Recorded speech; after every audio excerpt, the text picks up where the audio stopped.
Hi friends, இன்னைக்கு நம்ம வீட்டுக்கு தேவையான விதவிதமான 10 குறிப்புகளை பார்க்க போறோம். முதலாவது குறிப்பு என்னன்னு பாத்தீங்கன்னா, நம்ம வீட்ல எப்பவுமே நிறைய முட்டை வாங்கி ஸ்டோர் பண்ணி வைப்போம். அதுல எதெல்லாம் நல்ல முட்டைன்னு கண்டுபிடிக்க ஒரு சிம்பிளான ஐடியா இருக்கு. இப்போ ஒரு பாத்திரத்துல தண்ணி எடுத்துக்கங்க. இப்போ நம்ம வாங்கிட்டு வந்த முட்டையெல்லாம் அதுல போடுங்க. நல்ல முட்டையா இருந்தா கீழே படிஞ்சிரும். அப்படி அந்த முட்டை நல்ல முட்டை இல்ல கெட்டு போய் இருந்துச்சுன்னா அது மேல மிதக்க ஆரம்பிச்சிரும். இப்போ இந்த ஒரு முட்டை மிதக்கு பாத்தீங்களா, இது கெட்டு போயிட்டு இதை இப்போ நம்ம சமையலுக்கு யூஸ் பண்ணாம தூர எடுத்து வச்சிடலாம். நம்ம தினமும் வீட்டுல பால் காய்ப்போம். நம்ம கொஞ்சம் கவனமா இல்லாட்ட கூட அந்த பால் பொங்கி கீழே வடிஞ்சிரும். அப்படி பொங்கி வடியாம இருக்கிறதுக்கு ஒரு ஈஸியான ஐடியா இருக்கு. அது என்னன்னா, நீங்க பால் காய்ச்ச ஆரம்பிச்சதும் அந்த சட்டிக்கு மேல எப்பவுமே ஒரு மரத்தாலான கரண்டியை வச்சிருங்க. இப்படி வச்சிட்டீங்கன்னா அது நீங்க கவனிக்காம இருந்தா கூட கவலை இல்ல, பொங்கி கீழே வடியாது. பால் எவ்வளவு பொங்கினாலும் அது கீழே போய் அதுலயே தான் கொதிச்சிட்டு இருக்கும். நம்ம எவ்வளவு நேரம் கழிச்சினாலும் அடுப்பு அணைச்சிக்கலாம். இதனால பாலும் பொங்கி வடிஞ்சு வீணாகாது, அடுப்பும் அடிக்கடி சுத்தப்படுத்த வேண்டி வராது. நம்ம எல்லாருமே ரேஷன் கடையில இருந்து பருப்பு வாங்கி வச்சிருப்போம், வீட்லயும் பருப்பு வாங்கி வச்சிருப்போம். ஆனா சில பேர் ரேஷன் கடை பருப்பை யூஸ் பண்ண மாட்டாங்க.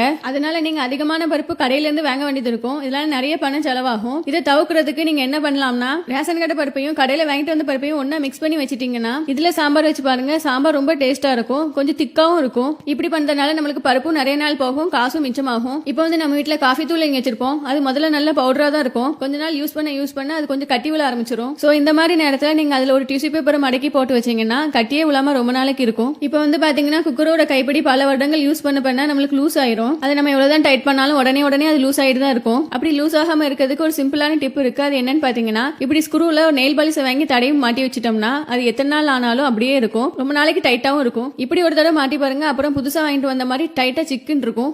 நம்ம எப்பவுமே சமையலுக்கு கத்திரிக்காய் யூஸ் பண்ணுவோம். ஆனா அதை வெட்டி முடிச்சு சமையலுக்கு போக்குள்ள அது எப்பவுமே கருத்து போயிடும். அப்படி கருத்து போகாம இருக்கிறதுக்கு ஒரு சிம்பிள் டிப் இருக்கு. அது என்னன்னு பாத்தீங்கன்னா, இப்படி ஒரு கிண்ணத்துல தண்ணி எடுத்துக்காங்க. அதுல கொஞ்சமா பால் மிக்ஸ் பண்ணி இப்ப வெட்டி வச்ச கத்திரிக்காய் அதுல போட்டுருங்க. இப்படி பண்ணி வச்சிட்டீங்கன்னா எவ்வளவு நேரம் ஆனாலும் கருத்தே போகாது. அதுக்காக நம்ம பைய சமையலுக்கு யூஸ் பண்ணிக்கலாம். இப்போ நம்ம கிச்சனுக்கு யூஸ் பண்ற துணியை பாத்தீங்கன்னா எப்ப பார்த்தாலும் எண்ணெய் பிடிச்சிக்கிட்டு ஒரு மாதிரி அழுக்காவே இருக்கும். எவ்வளவுதான் நம்ம துவச்சு போட்டாலும் அதுல உள்ள வாடையும் போகாது, அந்த கரையும் போகாது. இதை கிளீன் பண்ணதுக்கு இப்போ ஒரு ஈஸியான ஐடியா சொல்லி தரேன். அடுப்புல ஒரு பாத்திரம் வச்சுட்டு அதுல கொஞ்சம் தண்ணி ஊத்திக்காங்க. இப்போ ஒரு ஸ்பூன் டிடர்ஜென்ட் போட்டுக்காங்க. அப்புறம் ஒரு எலுமிச்சை பழத்தை ரெண்டா வெட்டி அதை ஃபுல்லா புளிஞ்சிட்டு அந்த தோலையும் உள்ளே போட்டுருங்க. அதுக்கப்புறம் நம்ம கிச்சன் துணியை எடுத்து அதுல போட்டுருங்க. போட்டுட்டு நல்லா 5 நிமிஷம் கொதிக்க விட்டுருங்க. இப்போ ஒரு 5 நிமிஷம் ஆயிட்டு இது நல்லா கொதிச்சுட்டு இதுக்கப்புறமா இதை கொஞ்ச நேரம் இறக்கி வச்சு ஆற விட்டுருங்க. அதுக்கப்புறம் எடுத்து நல்லா அலசி போட்டீங்கன்னா அதுல உள்ள வாடையும் போயிரும், அந்த எண்ணெய் பிசுக்கு எல்லாமே போயிரும். இப்போ இதை பாத்தீங்கன்னா புது துணியாவும் இருக்கும், இதுல உள்ள கிருமிகள் எல்லாமே செத்தும் போயிரும். இப்படி பண்றது ரொம்ப நல்லது. எப்பவுமே நம்ம வீட்டுல சட்னி பண்ணுவோம், அது சில நேரம் மிச்சம் வந்துடும். அதை ஃப்ரிட்ஜ்ல வச்சுட்டு மறுநாள் எடுத்து யூஸ் பண்ணலான்னு பார்த்தா அது குளிர்ந்து இருக்கும். அதனால நம்ம சூடு பண்ண வேண்டியது வரும். அப்படி சூடு பண்ணும்போது அதோட டேஸ்ட் மாறிடும், நல்லா இருக்காது. அப்படி ஆகாம இருக்கிறதுக்கு ஒரு டிப்ஸ் இருக்கு. ஒரு பாத்திரத்தில் தண்ணி வச்சு அது கொஞ்சம் சூடானோன்னு அந்த சட்னியை தூக்கி அதுல வைங்க.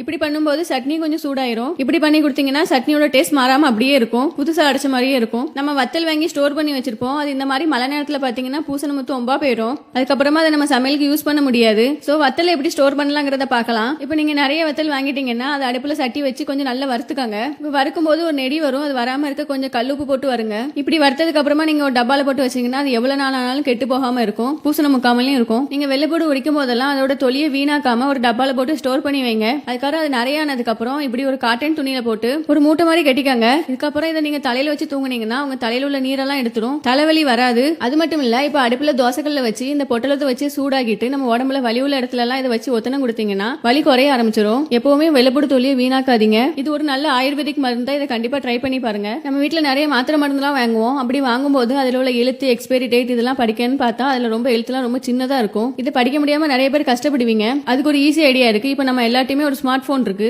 அதுல உள்ள கேமரா ஆப்பை யூஸ் பண்ணி போட்டோ எடுத்துட்டு ஜூம் பண்ணி பாத்தீங்கன்னா அதுல உள்ள எழுத்தெல்லாம் நம்மளால ஈஸியா படிக்க முடியும். சோ கண்டிப்பா இப்படி செய்யுங்க. முக்கியமா எக்ஸ்பைரி டேட் எல்லாம் பார்த்துட்டு மாத்திரை யூஸ் பண்ணுங்க. நம்ம வீட்டுல மிக்சி எல்லாம் எவ்வளவுதான் சுத்தப்படுத்தி வச்சாலும் அதுல உள்ள எண்ணெய் பசுக்கெல்லாம் போயிடும். ஆனாலும் அதுல உள்ள சின்ன சின்ன அழுக்கெல்லாம் இருக்கதான் செய்யும். இதையும் போக்க ஒரு ஈஸியான ஐடியா இருக்கு. இப்போ கோல்கேட்டை ஒரு பிரஷ்ல எடுத்துட்டு இப்போ அழுக்குள்ள இடத்துல எல்லாம் நல்லா தேங்க, தேவைப்பட்ட கொஞ்சம் தண்ணி சேர்த்துக்காங்க. இப்படி கிளீன் பண்ணிட்டு வந்தீங்கன்னா அதுல உள்ள அழுக்கு எல்லாமே போயிடும். அதுக்கப்புறமா ஒரு டிஷ்யூ பேப்பர் வச்சு தொடச்சிட்டீங்கன்னா பார்க்கறதுக்கும் புதுசா தெரியும். ஃப்ரெண்ட்ஸ், இன்னைக்கு சொன்ன டிப்ஸ் எல்லாமே உங்களுக்கு ரொம்ப பிடிச்சிருக்கும்னு நினைக்கிறேன். லைக் பண்ணுங்க, ஷேர் பண்ணுங்க, கமெண்ட் பண்ணுங்க. நம்ம சேனலையும் மறக்காம சப்ஸ்கிரைப் பண்ணுங்க. Thank you friends.